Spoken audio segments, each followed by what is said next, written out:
Welcome. Today we're going to look at how I've been painting the Doc Marten boots and shoes in general. So just a quick sort of summary of the processes to bear in mind when you're doing it for your best results. And some of it I've learnt the hard way, I'll be honest. So to start with, you want to check any shoes or boots you're getting. Make sure that there's nothing that's really irredeemable about them, like cracked soles or anything like that, where you're not going to be able to do it. However, if they've got lots of scuffs and everything, don't despair, because there is a way to get rid of the scuffs, and the painting's a fantastic technique for really rejuvenating, giving new life to a pair of shoes and sort of helping that surface to become a bit more intact. So the first thing you need to do is give anything you've got a really good clean before you start. So you can use just washing up liquid with some mild detergent, sort of soapy water basically. Give them a good scrub with a scrubbing brush, wipe them off with a cloth to get as much of the loose dirt, get as much, that will sort of also help take any kind of loose grease and things on the top surface. So you're starting at least with something clean, because any dirt or anything will impede the adhesion of the paints. And same is true if you were re-dyeing a pair of shoes. So once that's done, you will need to generally deglaze. Shoes and shoe leather is generally high performance in the sense that it's had finish put on top of it. And again, that's going to impede the adhesion of your paints or the penetration of any dyes that you put on. So the best thing to use for that is Fiebing's Deglazer. Now, it's an acetone-based type product, so it's quite fumey. So best results, use it outside. Little bit on a sponge, gloves, wipe it all over, leave it to evaporate away, but also that's just going to penetrate through and break down that surface structure. So 1, clean, 2, deglaze. Now 3, you can come to start. So this is a pair that I'm working on at the moment. So these heels I've painted in the black, and I'm just going to demonstrate with you this on this section here. So when I want to come and do this section, I'm going to just work in different areas at a time. I've just got a really small piece of fine grit sandpaper, so I'm just going to work that over that heel section just very lightly. It's also going to lift off and lift away any other dirt and just give me a slightly keyed surface. So you can't really feel anything, it's just literally very lightly gone over. And then to the fun bit. Now, it's often hard to know where to start with boots and it's kind of like this idea of breaking the canvas, if you like. If you've got like the tyranny of a white canvas, it's where do you start? So some artists will deliberately put a blob in the middle. Sometimes doing the shoes and boots I found can be like that, and I can sit there for ages and not commit myself to actually putting paint on the boots. I do tests on the firm calf leather is perfect for that, because it is actually a shoe leather. So it's a really good place to start. You can buy bags of the firm calf pieces from our website, and that's a good place to practice before you commit. But sometimes, you know, you just got to give it a go. And if these are boots or shoes that, you know, haven't got much life left in them otherwise, then, you know, you're giving them a new life. So I'm going to shake the bottle, and really, really, you want the tiniest bit. I'll pop it up to camera to show you, but I've literally got that little piece there. So this is the walnut, which is I do like doing metallic on my heels, but you don't have to do that, but I like that. And I'm going to also use this extender. Now, when I'm painting my boots, my Doc Martens, my shoes, I like to go thin and build up the layers, and I'll show you in a minute what I mean, but we'll just get this going. So I've literally put a drop onto the top, really right next door to this walnut, and I'm just going to pull the paint with a paintbrush into that drop and just keep working it a little bit until even it out. And what that does, the extender fluid gives you a more liquid without dilution, so you're not losing any of the opacity or the colour, you're just making it more fluid, if you like, in order to spread, which is actually what we want in this instance.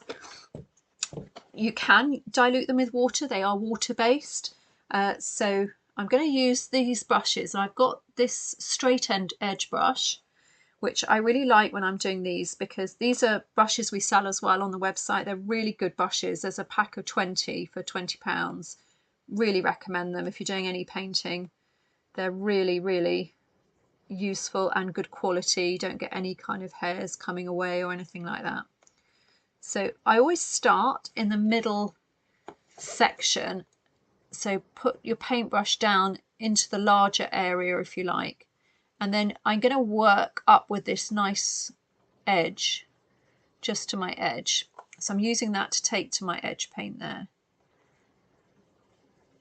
and literally just that's it. This is going on really nicely. These Cadence hybrid paints are made with really small pigment molecules, so they go on incredibly smoothly. That also helps them to have a bit of flex. So as long as you don't put them on too thickly in one go, and as long as you followed the prior instructions, you'll have no problems at all with adhesion. So let's just get a little bit more in some of those nooks and crannies. You might find you need to just pay a bit of attention where, because the boots will most likely have been worn a bit, you'll have sort of little crevices and creases. So keep turning it to the light as well, so you can see where you are and where you've been. Okay, so I'm going to leave that as it is. I'm just going to keep working the paint where there's any streaks and softening it over, taking the brush at different angles. I haven't really got anything in particular, but it just helps the paint just to really smooth and even out. It's a bit self-leveling. So yeah, that's coming on nicely now. I'm not going to worry if it looks slightly thin in places. I'd rather let it dry and then go back and put a second coat on. So these particular paints, the walnut is one of the pearlized, and the same with the normal hybrid, Cadence hybrid.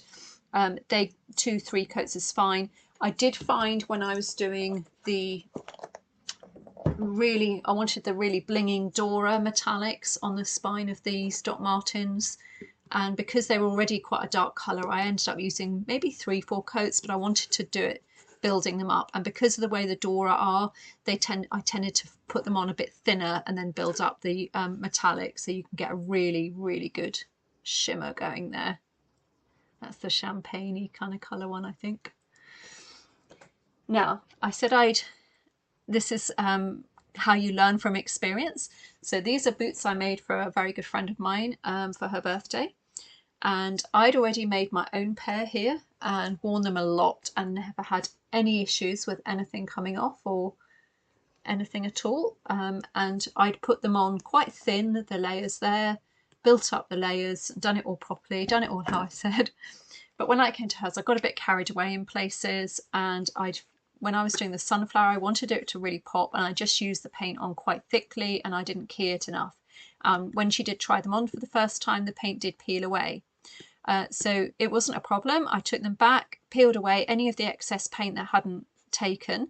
Then I keyed the surface with a little piece of sandpaper. Little emery boards are really useful as well. And even a scratch awl, just to give a little bit of texture to it. And I then went over thinly, and I've recovered them all. So they're all fine now. And these have been finished with permacoat, sorry. So 2 coats of permacoat and dried in between. It's given it a bit of finish and sheen back, but it's quite mid-sheen. There's quite a bit of light reflecting on here today. So it's not over shiny, but it's going to give them protection and abrasion resistance as well. So when you're coming to put your designs onto your boot, you can work with the sections that the shoes and boots come in. So this is an example. So you don't actually have to be particularly artistic if you don't want to put any fancy artwork on. You can literally do colour blocking, and it can be really effective. So these are a pair of brogues, and I was showcasing for the paint, so I went a bit mad and put quite a few colours in on there, but they kind of came out quite nicely. And on the tips, I did just do a little bit of blending from the black into the blue. And again, using the extender gives you that bit of blending, mixing those colours together on the paintbrush to take them across. And if you work on it while it's still wet, you can get that kind of movement going to blend your colours. Now, one thing I have learnt that has really helped is, because I'm not the most artistic person in terms of accurate painting with a paintbrush, I struggle to get very fine lines with my paintbrush, and I tend to blob a bit. So keeping a cotton bud handy, a little bit of water, some wet wipes, anything like that that you can use to wipe back anything. If you do go wrong, they are paints, you can really tease them back off if they're still only just dried, or you can paint over the top, which I did have to do in a couple of places. What I have discovered though is using a fine liner pen and something like Archival or the Pigma Microns, which are water resistant, waterproof and quick drying so they don't smudge, is a really good way to pick up much more detail, and it can really emphasize things. It can just make things look more finished. So you'll see there that I've used the pen on the top to do the mandalas. I've used it on the sunflower to just create some of the lines and the textures, and I've outlined it there on the boots. So I've just created outlines, created some shapes, put in some little dots, and it just gives it a little bit more of a finished appearance. And that's the same way that I did for these. Now, those ones I showed you that we were working on a second ago, I've used the leather marking pen to just work out my design, where it's going to be my rough placement. So these are chalk-based pens that will rub off. You can use a piece of chalk, you can use a HB pencil, and if you want to commit, you can use a biro. If it gives you a bit of line, you can paint over it, but just give yourself a rough outline. So this is the one I'm a bit further on with, and I've been just doing the blending. Now, at the moment, as I say, when you've not got the fine liner pen outlining, it can look more sort of blurred, if you like, which can be a look, but I will go back and put some definition. So I'll put some pictures in of this as I've finished it as well. So this is going to have, got your metallic on here, going to have your flowers on either side, and I'll work it from there. Do take before and after pictures on things you're working for. It can be a really good way to see how you did things, and also it's just really rewarding to see how things changed. These ones here, I put in some pictures. When I bought these were incredibly scuffed.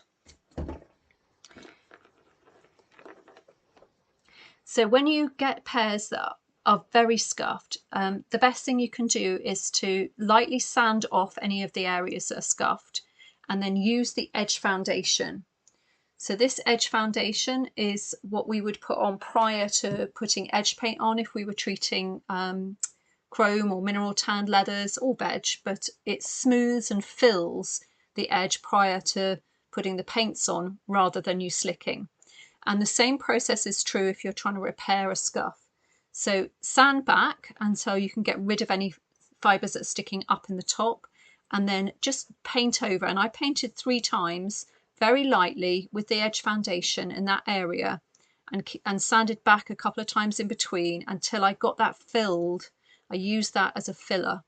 Now, if I run my fingers over it, I can still sense where that break in the top surface was, but I think you'll agree it's very difficult to see it now.